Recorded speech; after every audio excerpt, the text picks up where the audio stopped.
আসসালামু আলাইকুম এভরিওয়ান, সবাইকে রমজান মাসের শুভেচ্ছা। এটাই সেই মাস যে মাসের মধ্যে আল্লাহ তাআলা শয়তানকে শৃঙ্খলাবদ্ধ করে রাখে। এটাই সেই মাস যে মাসের মধ্যে আল্লাহ তাআলা সম্পূর্ণ গুনাহগারকে মাফ করে দেয়। এবং এটাই সেই মাস যে মাসের মধ্যে পবিত্র কোরআন নাজিল হয়। এবং এটাই সেই মাস যে মাসের মর্যাদা এতটুকু বেশি যে আপনি একটা ইবাদত করলে সেটা কয়েক হাজার গুণে বেড়ে যাবে।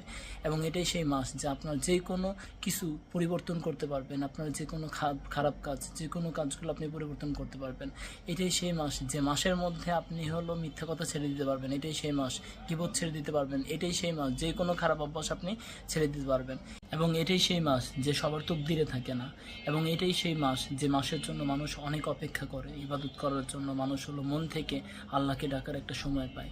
আশা করি সবাই এই মাসের মধ্যে পবিত্রতা বজায় রাখবেন, গুনাহ থেকে দূরে থাকবেন এবং নিজের চোখের সামনে যদি কোনো অন্যায় কাজ দেখে থাকেন সেটাকে মুখ থেকে হলো সামলাবেন, কারণ ইসলাম হলো শান্তির ধর্ম। এটা সবসময় মাথায় রাখবেন। সবাই ভালো থাকবেন। আসসালামু আলাইকুম।